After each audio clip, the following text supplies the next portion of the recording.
नमस्कार दोस्तों, आज जो मैं टॉपिक शुरू करने जा रहा हूँ उसका नाम है रेक्टिफायर। इससे प्रीवियस वीडियो में मैंने आपको पीएन जंक्शन डायोड के बारे में बताया था। तो सबसे पहले आपको रेक्टिफायर जानने के लिए पीएन जंक्शन डायोड के बारे में, उसकी वर्किंग के बारे में पता होना बहुत ज़रूरी है। इसलिए रेक्टिफायर मैं स्टार्ट कर रहा हूँ। उससे प्रीवियस वीडियो में जो पीएन जंक्शन पढ़ाया हुआ है उसको सबसे पहले आप रीड आउट करिएगा, तभी बेनिफिट होगा आपको। तो आइए चलते हैं रेक्टिफायर के बारे में क्या जानकारी हम ले सकते हैं। देखिए, एसी को डीसी में परिवर्तित करने के लिए बनाया गया इलेक्ट्रॉनिक परिपथ यानी इलेक्ट्रॉनिक सर्किट रेक्टिफायर सर्किट कहलाता है। इसका मीनिंग ये हुआ कि एसी को डीसी में कन्वर्जन रेक्टिफायर करता है। ये एग्जाम में आया हुआ है, लेकिन है क्या पूरी बात क्या लिखी है डेफिनेशन में कि एसी को डीसी में कन्वर्जन करना ही एक सर्किट के माध्यम से, यानी उस सर्किट में डायोड हमने लगा रखे हैं, उस डायोड के माध्यम से हम क्या कर पा रहे हैं, रेक्टिफिकेशन कर पा रहे हैं। उसी सर्किट को हम एक रेक्टिफायर सर्किट बोलते हैं। तो ये दो टाइप के होते हैं, जैसे कि यहाँ पे लिखा है types of rectifier, half wave, full wave. आपको मैं बता दूं, हाफ वेव में आज आपको कराने जा रहा हूं, हाफ वेव रेक्टिफायर सर्किट के बारे में। फुल वेव रेक्टिफायर सर्किट मैं आपको नेक्स्ट वीडियो में कराऊंगा। तो जो आज मैं हाफ वेव रेक्टिफायर करा रहा हूं, तो उसका सर्किट डायग्राम आप देखेंगे, यहाँ पे मैंने सर्किट डायग्राम बनाया हुआ है। तो इसमें है क्या, पैरामीटर्स पहले जानते हैं। देखिए, यहाँ पे मैंने प्राइमरी पे एसी सप्लाई दी हुई है जो कि 230-50 हर्ट्ज की है। यहाँ पे आउटपुट मिल रहा है, उसका आउटपुट मिल तो रहा है ट्रांसफार्मर का सेकेंडरी पर, बट आपको मैं बता दूं ये इनपुट है डायोड के लिए, तो इसलिए वी इन लिखा हुआ है, वी मैक्स साइनोमेरिटी, क्योंकि साइनसोडियल ही आउटपुट में मिलेगा। क्यों, आप देखेंगे कि जब आप एसी सप्लाई देंगे तो स्टेप डाउन ट्रांसफार्मर के जरिए वोल्टेज हम क्या कर लेंगे, कम कर लेंगे, जिससे कि हम डायोड को ऑपरेट कर सके, क्योंकि डायोड कम वोल्टेज पे ऑपरेट करता है। हाल फिलहाल में यहाँ पे हम एक तरीके से स्टेप डाउन ट्रांसफार्मर वोल्टेज का वेरिएशन करके ट्रांसफार्मर के जरिए हम क्या कर सकते हैं, वोल्टेज को कम कर सकते हैं, कम ज्यादा कर सकते हैं। आप ये भी जाने कि ट्रांसफार्मर से और भी क्या क्या फायदे हैं। एक आइसोलेशन पर्पस के लिए यूज करा जाता है, मींस ये कि इलेक्ट्रिकल शॉकिंग लगने के चांसेस उतने ही कम हो जाते हैं ट्रांसफार्मर अगर लगाते हैं। आपको पता ही है, अगर मैं डायरेक्ट 230 वोल्ट इसे दे दूंगा डायोड को, तो इसके बर्नआउट होने के चांसेस हो सकते हैं। इसलिए हम ये कह सकते हैं कि ट्रांसफार्मर इज वेरी इंपॉर्टेंट, जरूरी है बहुत ज्यादा। तो डायोड हमने क्या है, कनेक्ट किया हुआ है ट्रांसफार्मर की सेकेंडरी वाइंडिंग से। यहाँ पे ये आपका लोड है, load resistance RN, load current IL, ये V0 है, वोल्टेज अक्रॉस लोड, लोड के अक्रॉस आउटपुट वोल्टेज है। तो यहाँ पे देख रहे हैं डायोड D से डिनोट किया हुआ। तो अब इसकी वर्किंग के बारे में हम जानते हैं, हाफ वेव रेक्टिफायर कैसे हम कर सकते हैं। देखिए, यहाँ पे मैंने दो फिगर बनाई हुई है, फिगर A और फिगर B। फिगर A आप देखेंगे ये भी, और फिगर B आप देखेंगे यहाँ पे। तो हमें क्या करना है कि जब मैं AC मेंस 230 वोल्ट 50 हर्ट्ज देता हूँ, यानी AC सप्लाई देता हूँ, तो AC सप्लाई देखिए यहाँ पे मैंने दिखाई हुई है V इनपुट। तो आप देखेंगे इनपुट वोल्टेज वेवफॉर्म में एक जो पहली साइकिल है वो पॉजिटिव साइकिल होती है। पॉजिटिव साइकिल के लिए एक पोलैरिटी पॉजिटिव हो जाएगी, दूसरी क्या हो जाएगी, नेगेटिव हो जाएगी। एज यूजुअल जब आप एसी सप्लाई देंगे तो आउटपुट पे पॉजिटिव साइकिल जो उस पर पहुंचेगी वो एक पॉजिटिव होगी, एक नेगेटिव होगी पोलैरिटी उसकी। तो डायोड उस पर क्या होगा, डायोड का ये वाला टर्मिनल P टाइप होता है और इधर वाला टर्मिनल राइट हैंड वाला N टाइप होता है। P को हम पॉजिटिव से कनेक्ट करेंगे, N को नेगेटिव से, तो क्या होगा कि वो शॉर्ट सर्किट बिहेव करेगा। तो यहीं पे दिखाया है कि अगर मैंने पॉजिटिव लिया हुआ है सेकेंडरी वाइंडिंग का, एक टर्मिनल पॉजिटिव है, एक टर्मिनल नेगेटिव। ये क्यों हुआ पॉजिटिव नेगेटिव, क्योंकि हमने पहले पॉजिटिव साइकिल दी है। तो एक टर्मिनल पॉजिटिव हो गया, एक टर्मिनल नेगेटिव हो गया इसका, ठीक है, सेकेंडरी आउटपुट का ट्रांसफार्मर का। तो अब आप देखें कि इससे करंट फ्लो होगी सर्किट के अंदर। ऑब्वियसली शॉर्ट सर्किट है तो इसके अक्रॉस वोल्टेज भी क्या होगी, जीरो, क्योंकि इसका रेजिस्टेंस भी क्या होगा, जीरो। आपको पता है शॉर्ट सर्किट के केस में रेजिस्टेंस भी जीरो होता है और वोल्टेज भी जीरो होती है। तो ये करंट फ्लो करना यहाँ से शुरू कर देगा, इधर वोल्टेज ड्रॉप जीरो। तो जो वोल्टेज यहाँ पे होगी वही वोल्टेज आउटपुट पे दिखाने वाला है। इसका मतलब ये हुआ जो ट्रांसफार्मर का आउटपुट निकलेगा वो इनपुट है डायोड के लिए, तो उसे शॉर्ट कर देगा। तो जो वोल्टेज सेकेंडरी आउटपुट पे है वही आपको कहाँ मिलेगी, लोड पे मिलेगी। तो ये देखिए ये आपकी V इनपुट है, ये V इनपुट दिखा रखी है, तो मैंने यहाँ पे वेव फॉर्म दिखा रखी है V इनपुट की। तो V इनपुट यहाँ पे दिखा रखा है, ये जो वोल्टेज है वही वोल्टेज आपको कहाँ मिलेगी, आउटपुट पे मिलेगी। देखिए आउटपुट वोल्टेज वेव फॉर्म है, जितनी साइनसोडियल ये है उतना ही साइनसोडियल ये है, और जितना पीक ये है उतना ही पीक यहाँ पे भी है। तो आप समझेंगे इस बात को कि मैं क्या चीज समझाना चाह रहा हूँ। जो वोल्टेज आउटपुट पे मिल रही है सेकेंडरी के, वही वोल्टेज आपको लोड पे मिलेगी। क्यों? क्योंकि यहाँ पे कोई भी रेजिस्टेंस ड्रॉप नहीं हो रहा, वोल्टेज ड्रॉप नहीं है, रेजिस्टेंस जीरो है। इस वजह से जो वोल्टेज यहाँ पे होगी वही वोल्टेज यहाँ पे मिल जाएगी आपको। तो V not equal to V I. Practically भी अगर आप करके देखेंगे, कोई सर्किट डिजाइन करेंगे, वोल्टेज लगाएंगे और रेजिस्टेंस, तो जितनी वोल्टेज यहाँ पे होगी उतनी ही वोल्टेज यहाँ पे भी आपको मिलेगी। नेक्स्ट अब क्या है कि आपने जो पॉजिटिव साइकिल दी तो पॉजिटिव मिल गया। अब हम आते हैं बी फिगर पे, जिसमें क्या होगा, पोलैरिटी चेंज हो जाएगी। यानी नेगेटिव साइकिल पे क्या होगा, देखिए नेगेटिव साइकिल जब मैं आपको इसे दूंगा सर्किट को, तो इसका एक टर्मिनल तो नेगेटिव हो गया, दूसरा टर्मिनल इसका क्या हो जाएगा, पॉजिटिव। यानी पोलैरिटी चेंज हो चुकी है। अब पोलैरिटी अब क्या हो गई है, चेंज हो चुकी है, नेगेटिव इधर पॉजिटिव इधर। तो करंट ऐसे फ्लो करना शुरू होगा।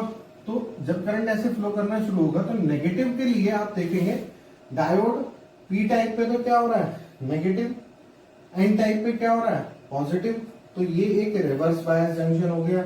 रिवर्स बायस में क्या हो जाता है, डायोड ओपन सर्किट बिहेव करता है।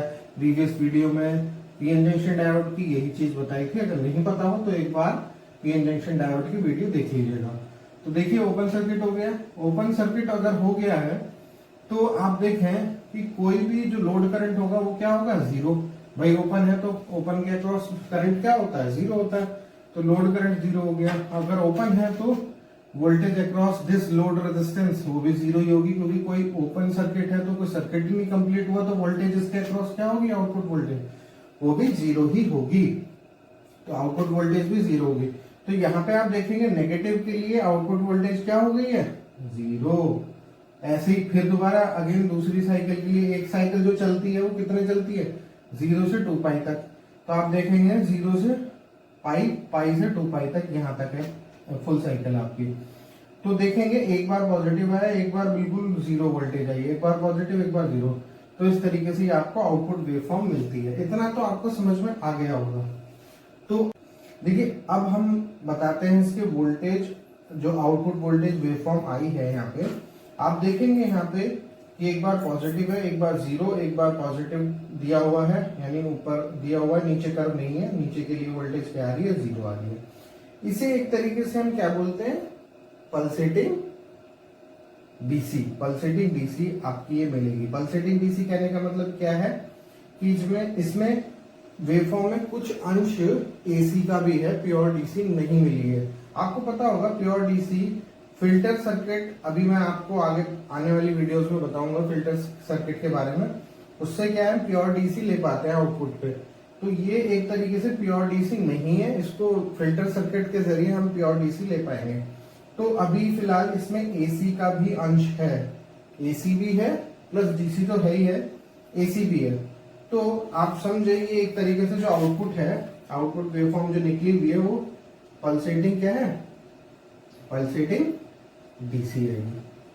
ठीक है।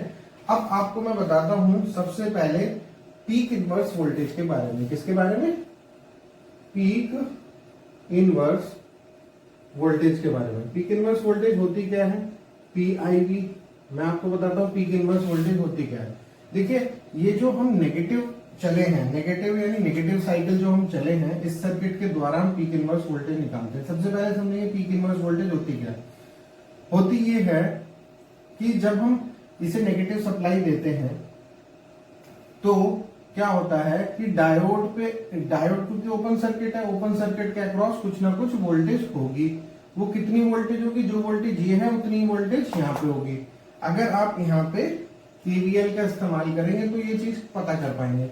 देखिए पोलैरिटी चेंज हो चुकी है, तो यहां से करंट मूव करा, ये है प्लस का वी नॉट, इसे मैं मान लेता हूं प्लस करंट की डायरेक्शन में पहला पॉइंट प्लस हो गया, दूसरा पॉइंट नेगेटिव हो गया है, तो मैंने इसे VD मान लिया है। क्या ये डायोड वोल्टेज है ये, तो इसको मैंने मान लिया प्लस का VD।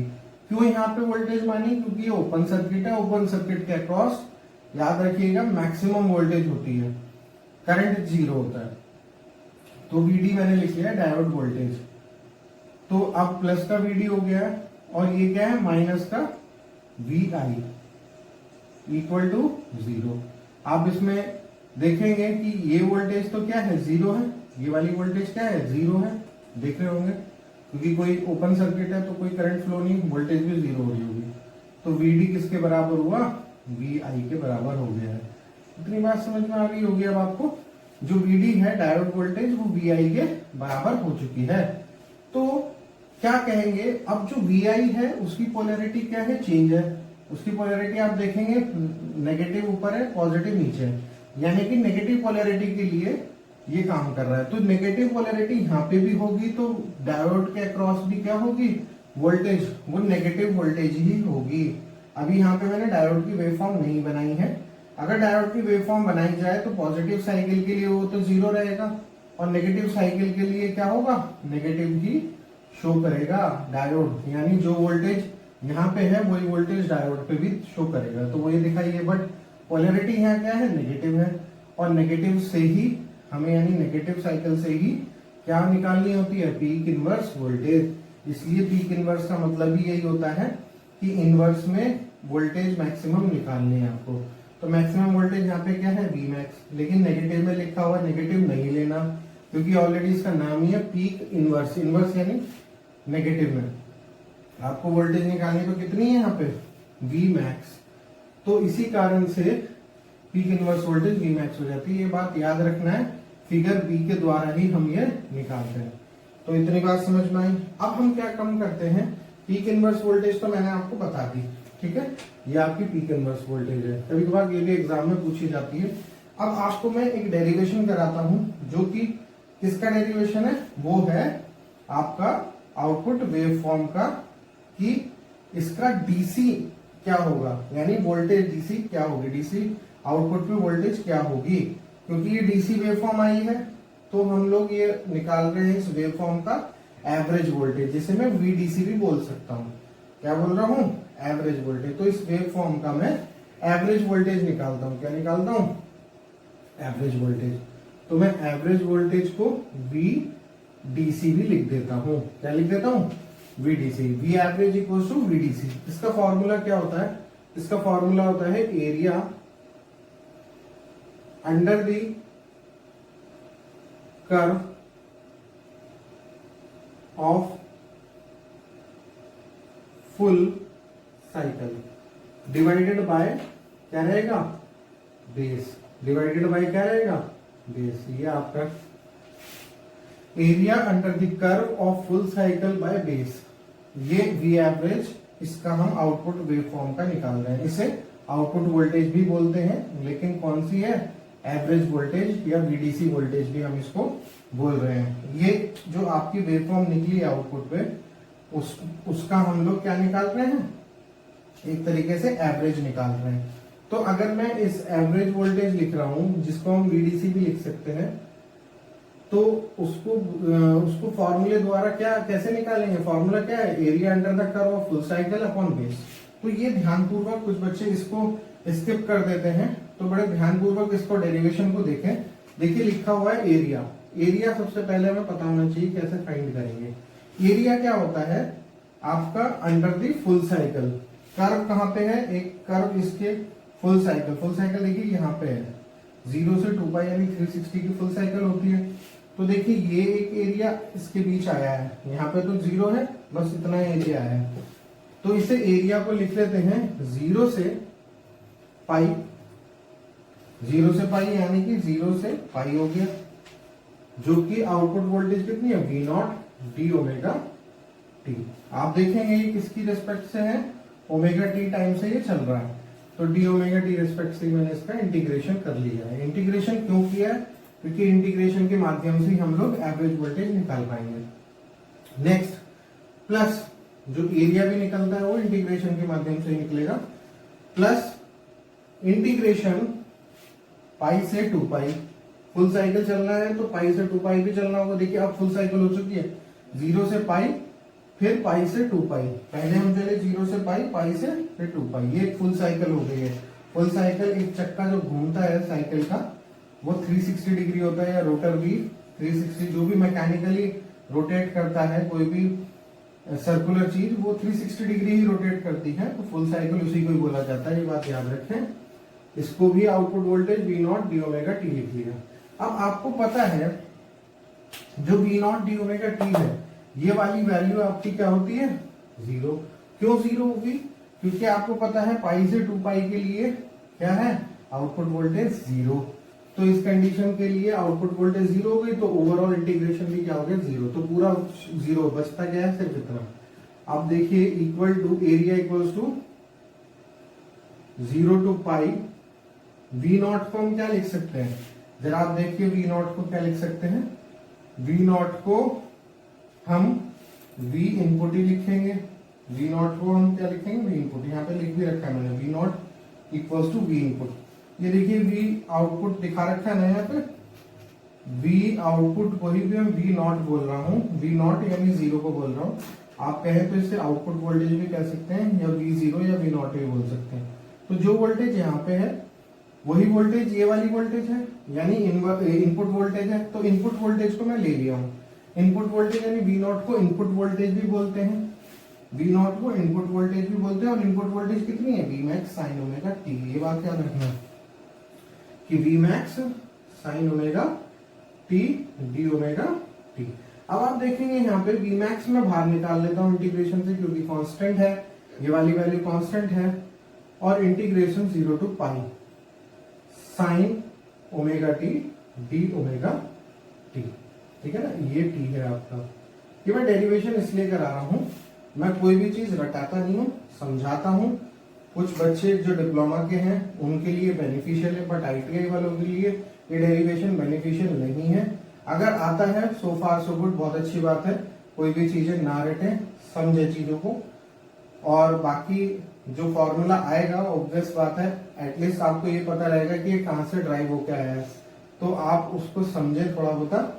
बाकी फॉर्मूला ही आपको याद रखना है। तो देखिए साइन ओमेगा टी लिखा हुआ है, डी ओमेगा टी के रिस्पेक्ट से कर रहे हैं इंटीग्रेशन, तो क्या आता है? माइनस का कॉस ओमेगा टी। माइनस अगर कॉस ओमेगा टी होगा तो माइनस में बाहर ले लेता हूं, और साइन का क्या हो जाता है? कॉस। तो कॉस ओमेगा टी मैंने लिख दिया, ब्रैकेट क्लोज 0 से पाई। समझ में आया?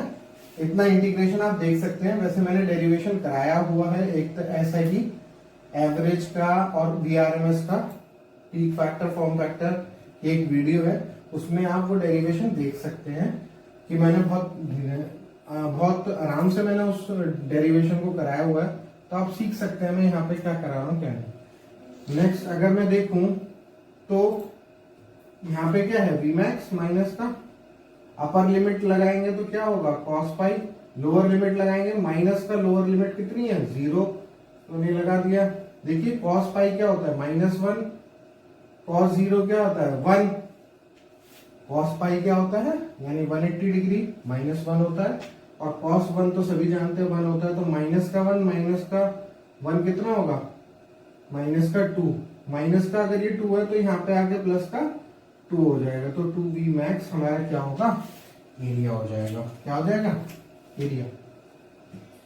रही बात बेस की, रही बात किसकी? बेस की। देखिए फॉर्मूले में बेस भी लिखा हुआ है, एरिया अंडर द कर्व तो आपने निकाल लिया, 2V मैक्स आ गया। अब आप बेस की बात करेंगे तो देखिए बेस यहाँ पे, बेस कितना आएगा? बेस आपका जो भी आप फुल साइकिल पे चले गए, फुल साइकिल 0 से कितनी है? 2 पाई तक। तो मैंने कितना चला? 2 पाई। अब आपको क्या करना है? डिवाइड करना है। यहाँ पे फॉर्मूला ही है, तभी आप V एवरेज और VDC निकाल पाएंगे। तो V एवरेज और इक्वल्स टू VDC, ये एक्चुअल में क्या है? ये आपके output voltage, average output voltage है। तो V एवरेज या VDC हम इसे लिखते हैं इक्वल्स टू क्या है? आपको पता है एवरेज तभी निकलती है वो जब DC होती है। DC से ही तो एवरेज निकाली जाती है, DC वेवफॉर्म से ही एवरेज आप निकाल पाते हैं। यानी किसी भी वेवफॉर्म का ये कहें एवरेज अगर आपको निकालना है तो उसे VDC भी बोल सकते हैं, DC ही बोलते हैं एक्चुअल में। तो वोल्टेज अक्रॉस DC और V एवरेज तो कैसे निकालेंगे, तो मैं आपको बता रहा हूं कि एरिया तो आपके पास आ गया 2V मैक्स अपॉन कितना है 2 पाई, बेस कितना है 2 पाई। देखिए 2V मैक्स तो यहाँ पे लिख दिया, बेस कितना है 2 पाई, 2 ऐसे लिख दिया, इसको कैंसिल कर दिया, तो मेरे पास आया कितना V मैक्स बाई पाई। तो यही हमारा क्या है मेन फॉर्मूला बन जाता है, V एवरेज VDC का V मैक्स बाई पाई। अगर कोई आपसे ये पूछे कि जी करंट क्या होगी, एवरेज करंट क्या होगी, तो एवरेज करंट क्या होती है ये भी मैं आपको बता देता हूं। देखिए एवरेज करंट जो होती है वो क्या होती है, V एवरेज बाई कितना RL। देखिए यहां पे आप देखेंगे आउटपुट वोल्टेज ही तो है, तो आउटपुट वोल्टेज बाई कितना होगा RL होगा, यही तो है। I एवरेज एक तरीके से आप लोड करंट मान के चलिए, तो load current I equals to V by R, Ohm's law का फॉर्मूला ही हो गया। और V एवरेज कितना है आपके पास V मैक्स बाई पाई, तो RL इंटू पाई। तो ये V मैक्स बाई पाई क्या लिख सकते हैं I मैक्स बाई पाई। तो अब आप समझ गए होंगे V एवरेज अगर आपको पता है V मैक्स बाई पाई होता है, तो I एवरेज भी आपको पता चल जाएगा I मैक्स बाई पाई होता है। बट वेयर I मैक्स क्या होता है V मैक्स बाई पाई। देखिए अब मैं आपको RMS वैल्यू के बारे में भी बताऊंगा कि वोल्टेज RMS क्या होगी, और आपको एफिशिएंसी के बारे में भी बताऊंगा। एफिशिएंसी आपको मैं पहले ही बता दूं, ये आपके एग्जाम में आई हुई है, एफिशिएंसी हाफ वेव रेक्टिफायर की। तो एफिशिएंसी के बारे में मैं आपको बताऊंगा। फर्स्ट ऑफ ऑल मैं एक चीज स्किप हो गया था मेरे से, मैं आपको जस्ट बता देता हूँ। ये जो V एवरेज निकला है वो V मैक्स बाई पाई, वो V एवरेज क्या होता है, ये वेवफॉर्म आप देख रहे होंगे जो आउटपुट वेवफॉर्म निकली है, यही हमारा क्या होता है एवरेज। यहाँ पे जो मैंने लाइन ड्रॉ करी है यही मेरी क्या होती है V एवरेज होती है। यही जो डॉटेड लाइन मैंने बनाई है यही V एवरेज होती है, वोल्टेज एवरेज, जिसे हम क्या लिखेंगे V max by pi, V max by pi. तो ये बात आप समझ गए होंगे। अब मैं आपको VRMS का और एफिशिएंसी का डेरिवेशन कराता हूं।